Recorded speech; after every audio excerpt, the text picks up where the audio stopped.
Hey friends! So, I'm doing something different now. I'm trying to change up my style of how I do my Traffic Tuesdays. So I'm actually gonna be filming a week in advance and then posting it up. So technically, that week I missed saved me a lot because this video is actually probably is pre-filmed from actually my Traffic Tuesday. So I'll just be filming as we go earlier so that I'm more consistent with uploading it and I have more time to edit, because I realize I have trouble always exporting film from my phone to my laptop, which is where I edit anyway, and it's becoming a real big problem. And I realized that I'm going to be starting to work soon and I won't be driving anymore, and I'm trying to figure out ways to make this very consistent, or at least until I figure out something else that I'm going to do with my content, or how I'm going to be doing things anyway on the internet. But anyway, welcome to me. So today, actually this is a very interesting episode. So I actually saw this video by BuzzFeed. It's called How Streaming My Life for a Week Destroyed Me. So okay, here's a little bit of the intro of the thing. Hi there, I'm Aria, and from August 20th to August 27th, I streamed my life non-stop for 7 days, and it was simultaneously one of the most fulfilling and destructive weeks of my life. But to be honest, I actually, it's a really interesting thing. So I've never like dived into the idea of live streaming anything, or even doing like Instagram lives or Facebook lives. I kind of like against the idea. I don't know, it's not to say against, I just thought it was really dumb. I never saw the point of doing streaming. I was always into stories, Snapchat, just regular posting on any social media platform. So this idea of live streaming, it was just like what are you talking about?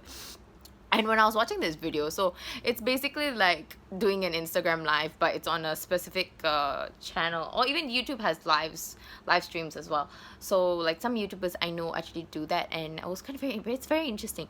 So I think a lot of the downsides he was saying, like downsides as well as upsides. So he was talking about like how it was difficult because he was doing a live stream, the guy in the video whose name is Arya, and he was doing a live stream for 7 days straight for 24 hours. So you can imagine the toll that would take on any physical person. And this kind of reminded me of the movie The Circle with Emma Watson and I think it's Tom Hanks in it. It was really cool. It's about like cameras everywhere and constantly watching you 24/7, 7 days a week, 365 days, sorry. And whoa, just the idea of somebody watching you, looking at you all the day, every day, is really creepy, and someone knowing everything about you. So I don't know, is that just me? But that's a little creepy, my friends. It's a real creepy.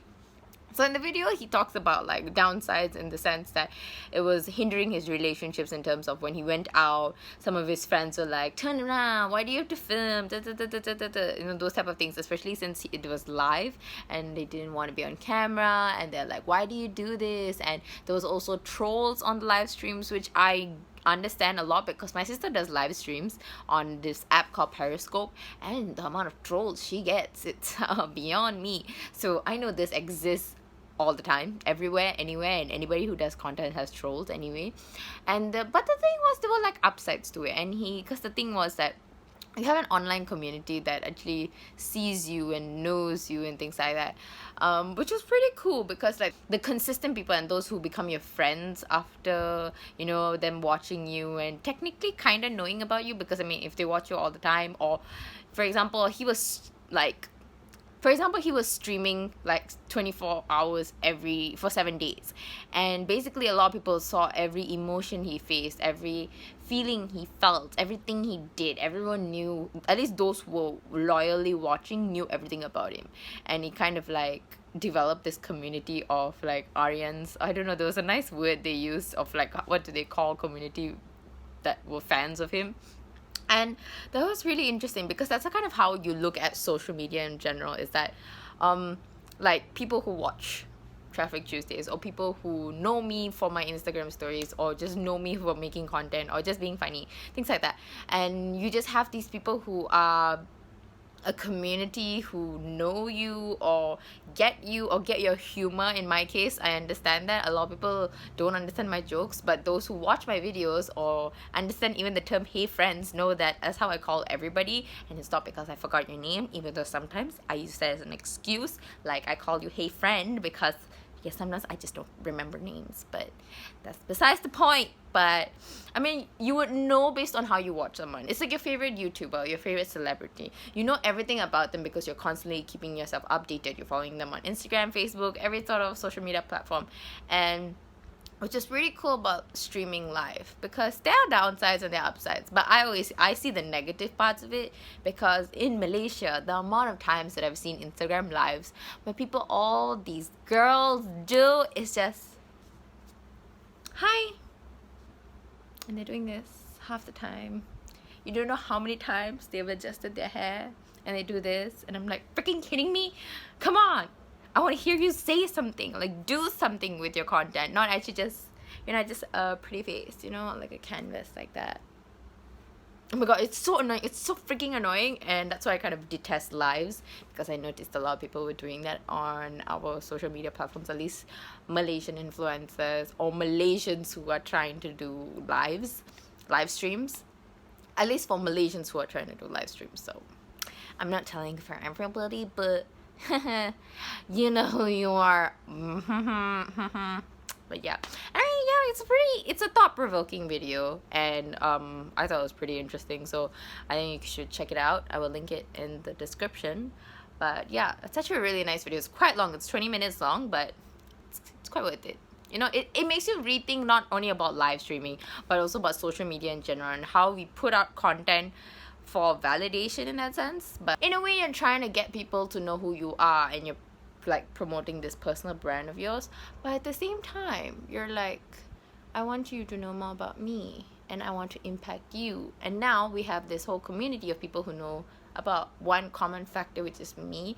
And in like, you know, in university we call it Imagine Community, so it's a whole community that is not geographically in the same place, but we share the same values, norms, beliefs, language as well. So you could be like a Malaysian studying in the UK, but you're still Malaysian because you're an Imagine Community, in the sense that we might not share the same location right now, but we share the same beliefs. We believe we're patriotic to the country. We all speak Malay. We all speak English. We all went to Kebangsaan school, or somehow we love our nasi lemak a lot. So those type of things. So there's kind of like communities we create online through social media, kind of creates these like Imagine communities. Apply that theory, girl. Apply that theory. Yes, bitch. Yes. Anyway, I hope you guys enjoyed this video, and let me know your thoughts about social media in general, because I'm constantly figuring out how this works and why I do content and what I want to put out into the world. And I just don't want to, I mean, yeah, I'm funny and cool and cute, yeah, hey, but you know, there's always so much more that we need to put out anyway. So let me know what interesting topics you want to talk about, and things you would like to hear my thoughts about as well, and also any videos you would recommend me to watch to like analyze and dissect and pros and cons it. Yeah, anyway, thank you guys so much for watching, and I hope to see you in the next episode of Traffic Tuesday. Bye.